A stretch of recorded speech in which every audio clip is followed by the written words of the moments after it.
குழம்பு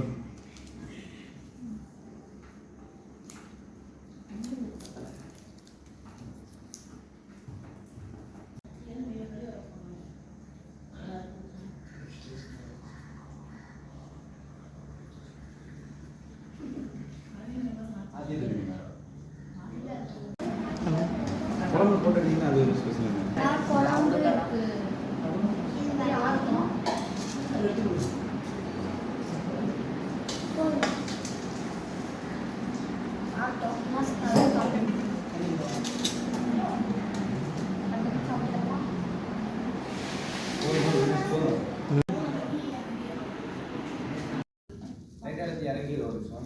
இந்த லைட் எதுங்க? இந்த லைட் போட்டீங்கல்ல,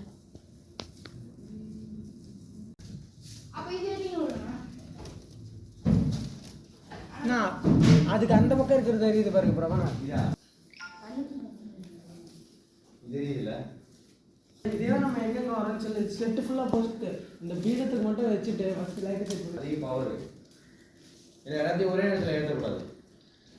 தேவையானது கொஞ்சம் மைல்டாக கொடுக்கணும். ஆமா, இப்ப பறிக்க போகுது. இந்த நொடியிலேயே பறிக்க போகுது. யார் இவன்? என்ன தெரியல. இல்ல யார் நீ? இவனை தெரியும் உனக்கு? இவன் தான் இவன் அப்ப. இவன் ஏன் அப்பனா? தொப்புள் கொடி முறுக்கி தோல்ல போட்டுட்டு போனவன் இவன் தானா? ஆமா. இவனோட உறவாடணும்னு வந்தேன். ஏன் நான் ஏன் விடணும்? அபிமானம் ஒன்றும் அவ்வளவு சுலபத்தை விட்டு போயிடாது. ஏன் ஒத்துவாது? ஏய், இங்க வர்றா. ரெண்டு பேரும் நீ தான் பெத்தெடுத்துக்க. முட்டையில ஒண்ணு, வயிற்றுல ஒண்ணு பெத்தெடுத்துக்க. அப்படிதானே?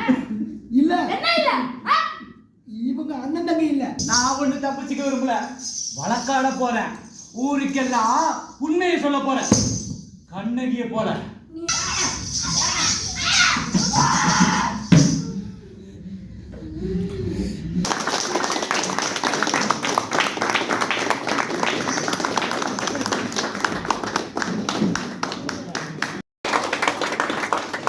இந்த நாடகத்தை நரசிம்மருக்கு நாங்க சமர்ப்பிக்கிறோம். இந்த குழுவினுடைய தலைவர் அவர். இந்த நாடகத்துக்கு அவருக்கு நெருங்கிய உறவு இருக்கு.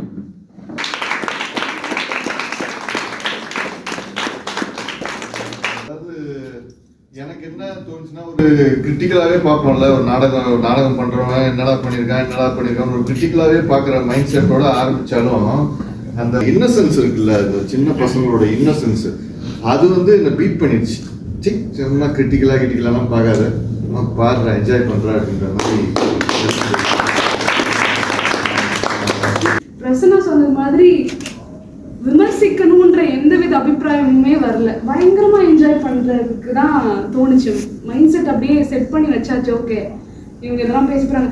அதாவது ரொம்ப டீப்பான வேர்ட்ஸு, ரொம்ப இதுவான வேர்ட்ஸு அவங்களுக்கு கண்டிப்பாக அது புரிஞ்சு பேசுகிற வயசு ஒன்றும் வரல. இருந்தாலும் அதில் ஒன்று கொடுக்குறாங்க, அதுக்கு ஒரு மீனிங் கிடைக்குது இல்லை. உங்களுக்கு இப்போ இந்த பெருசாகிட்டிங்கன்னா அந்த நாடகத்தை படிச்சிங்கன்னா உங்களுக்கு இன்னும் பயங்கரமான மீனிங்லாம் கிடைக்கும். சூப்பராக பண்ணீங்க.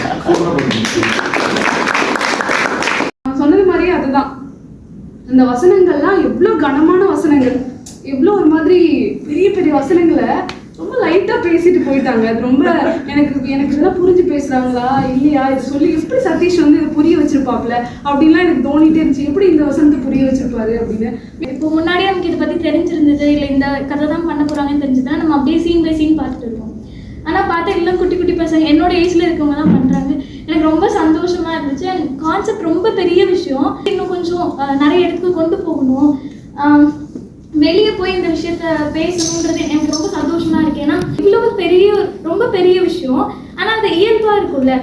நம்ம பக்கத்து வீட்டுல ஒரு விஷயம், அதுவும் அவங்க லாஸ்டா சொன்னாங்க தெரியுமா, நீயும் எனக்கு திரௌபதி தான் அப்படின்னு சொன்னோன்னே எனக்கு எவ்வளோ ரொம்ப பெரிய கான்செப்ட் அது. அதை ஒரு நாடகம் பார்த்தப்பா, அது இதுதான் கான்செப்ட், இதெல்லாம் கொஞ்சம் பேசுங்களேன், இதை பாருங்களேன் அப்படின்னு சொல்றதுக்கு எனக்கு நல்லா இருக்குன்னு தோணுச்சு. ரொம்ப நல்லா ஒர்க் பண்ணிருக்கேன். வணக்கம். இதில் முதற்கண்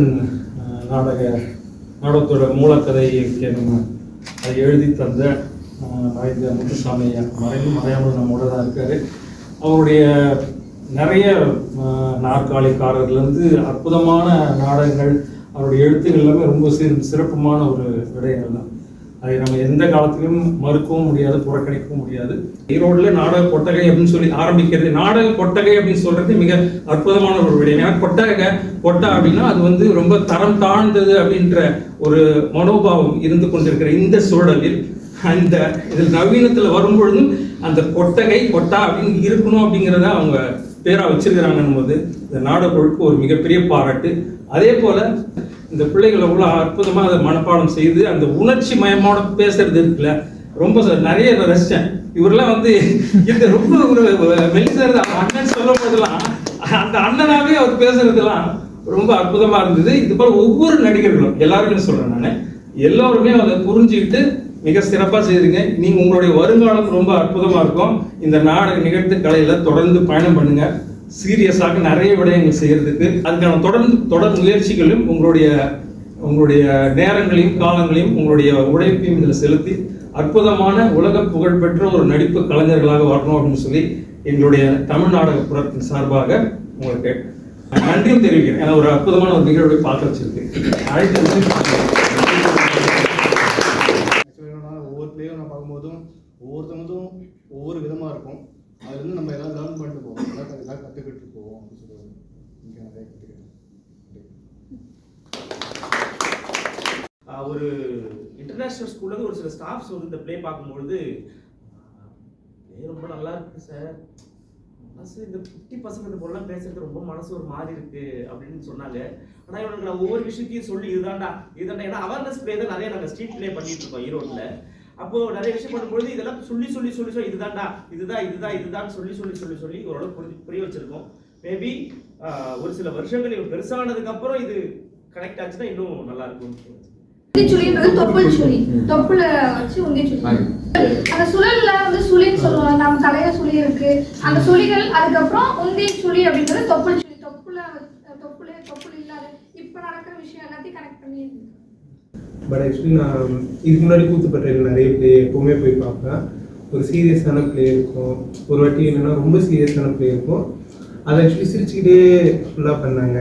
ஸோ அந்த மாதிரி கொஞ்சம் என்டர்டெய்னிங்காகவும் இருக்குன்ற ஒரு தாட்டில் தான் வந்தேன். ஸோ ரொம்ப ஆக்சுவலி எப்படி சொல்கிறது, அந்த ஸ்ட்ரக்சர் பார்த்தீங்கன்னா ஒரு மாதிரி இருக்கும், ஆனால் அவங்க அதை என்டர்டெயின் பண்ணுற விதத்தில் பார்த்தீங்கன்னா செமையாக பண்ணியிருந்தாங்க. உண்மையாக நம்ம பெரிய பெரிய ஹால்ஸ்லாம் சில்ட்ரன்ஸ் தியேட்டர்னு நிறைய பண்ணிகிட்டு இருப்பாங்க. எனக்கு தெரிஞ்சு இதுதான் ரியல் சில்ட்ரன்ஸ் தியேட்டர்னு நினைக்கிறேன். சில்ட்ரன்ஸ் தியேட்டர் தான் ரொம்ப எப்படி சொல்றது, ரஸ்டிக்கான சில்ட்ரன்ஸ் தியேட்டர் நினைக்கிறேன். இப்போ அந்த முட்டையிலேருந்து வெடிச்சு உடஞ்சி அந்த பையன் வெளியே வர்றான், அவனுடைய ஸ்லாங்கு கூட ரொம்ப அற்புதமாக இருந்தது. அவன் கையை காலை ஆட்டிக்கிட்டு, குழந்தைன மனுஷங்க வந்து பெரியவங்க வந்து கையை காலை அசைக்காமல் கூட கொஞ்ச நேரம் இருக்கலாம், ஆனால் குழந்தைகள் வந்து ஒருபோதும் கையை காலை அசைக்காமல் இருக்கவே இருக்காது. அவன் அந்த சீன் முடிய வரைக்கும் கையை காலை அசைச்சிட்டே இருந்தான். அதுவே வந்து எந்த அளவுக்கு கதையை வந்து சீக்வன்ஸை இவரு வாங்கியிருக்காரு, அது அந்த பையன்கிட்ட எப்படி வேலை வாங்குறதுன்னு தெரியல. இந்த பசங்க வந்து டயலாக என்ன அழுத்தணுமோ எதை அழுத்தணுமோ அதை அழுத்துறானுங்க, எதுக்கு ரியாக்ஷன் கொடுக்கணுமோ அதே கொடுக்குறானுங்க. இதை வந்து உண்மையிலே சொல்றேன், தொழில்முறை நடிகர்கள் கூட இந்த அளவுக்கு சிறப்பாக பண்ணுவாங்களாங்கிறது சத்தியமா தெரியல. திரௌபதியும் கண்ணையும் வந்து லிங்க் பண்ணாரு இல்லையா, அப்பதான் கேட்கறவங்களுக்கும் பார்க்கறவங்களுக்கும் கூட சரி ஏதோ ஒரு உள்ளுக்குள்ள ஒரு விஷயம் இருக்குது, அந்த கனெக்ட் பண்ண விதம் சொல்லி சரி, அதை வந்து நடிப்புல சிறப்பாக கொண்டு வந்ததும் சரி, உண்மையிலேயே சிறப்பு சிறப்பு சிறப்பு.